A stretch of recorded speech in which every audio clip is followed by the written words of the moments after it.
Friction is a force that's going to oppose motion, any force really that's going to oppose motion. So let's picture if we're trying to push this block along this surface here, there's going to be a force that is acting this direction. We could call it maybe force of friction that's going to try and prevent us from moving this. There's two types of friction. There is kinetic friction and there is static friction. Okay. Kinetic friction is the friction that you experience while something is in motion. And static friction is to just get it moving.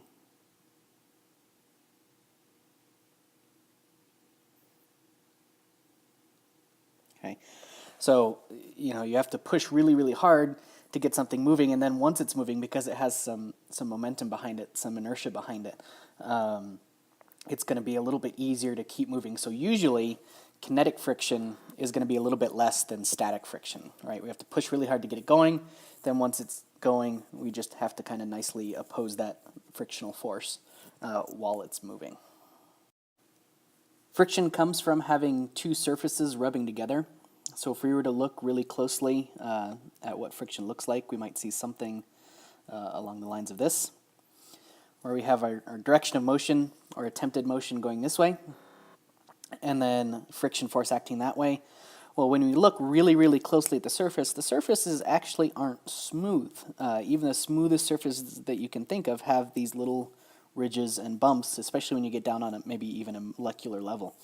And so when these bumps rub up against each other or push up against each other, usually due to like an electron repulsion even, it's going to impede that motion. It's going to slow it down. So that's where friction actually comes from, is the rubbing of those two surfaces together. So next thing we would need to figure out is how do we actually calculate a frictional force? So to do that, we have to think of what matters when it comes to friction. Okay.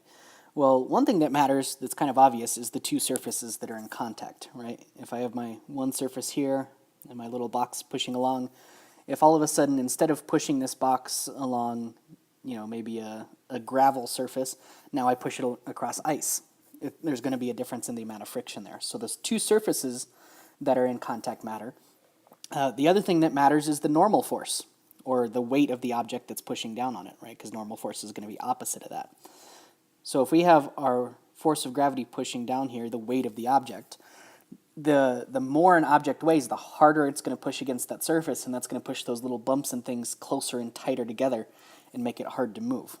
So a greater normal force, since normal force is opposing gravity against the surface, the greater our friction.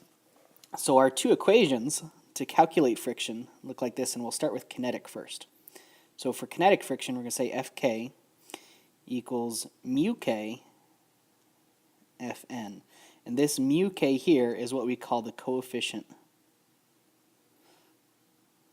of friction. Now the mu k is a part that we were talking about when it comes to the two different surfaces in contact. For example, a block of wood against gravel, a block of wood against ice will have different coefficients of friction. So this is a number that maybe you're looking up in a table, or maybe it's the number you're calculating in the problem, but it's not a number that you're expected to know by any means because it's unique to every single combination of surfaces. The equation for static friction looks very similar. Mu s Fn. So almost identical, right? We have another coefficient of friction here, but this time it's a coefficient of static friction. So even for the same two surfaces, our coefficient of static and our coefficient of kinetic friction might be two different numbers. So that's why we kind of write them out separately as two different equations. But those are the two equations that you can use to calculate a force of friction. Okay. One of the harder problems that will work during this friction unit and forces unit is where we have friction on a ramp. So let's picture that we have an object on a ramp. So let's go ahead and draw our ramp here. And let's say we have an angle of 30 degrees. And we're going to have our object up here. Our object has, let's say, a mass of 4 kilograms. And normally when we draw our free body diagram, right, we'd have force of gravity down here. We had our normal force going up in this direction. Now we're going to have a little friction force here. And then we would split up gravity remember, into its y component and its x component. So we'd have force of gravity in the x and force of gravity in the y. So in this problem, I'm also going to give you that the coefficient of friction between the block and the ramp is going to be 0.04. And I want to know what's the acceleration that this object is going to experience. So if I'm looking for the acceleration down the ramp, right, we're starting off in the x direction.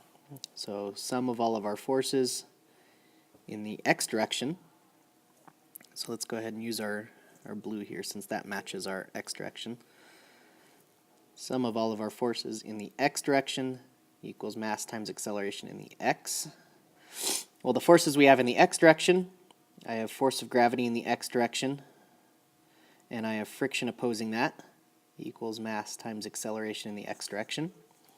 Well, force of gravity, right, our angle there is 30 degrees. So force of gravity is going to be mg sine of 30 degrees. Minus our force of friction. Well, force of friction, remember, is our normal force times the coefficient of friction equals mass times acceleration in the x direction, which is what we're looking for.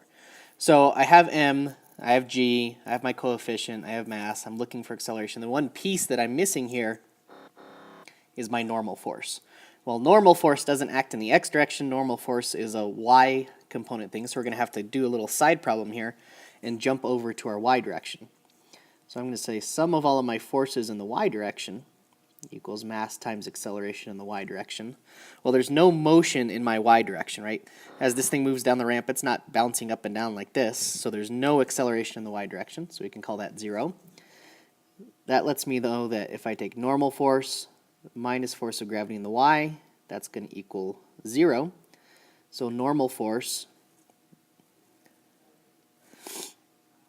is going to equal force of gravity in the y direction.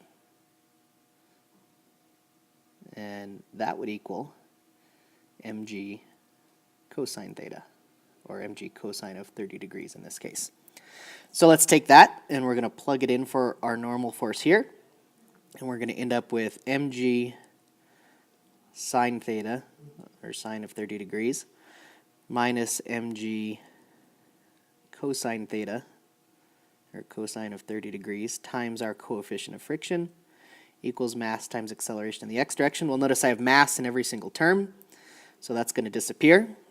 So I'm going to have 9.8 sine 30 degrees minus 9.8 cosine 30 degrees times my coefficient, which was 0.04, equals my acceleration. So if I plug that all into my calculator, I get an acceleration of 4.56 meters per second squared.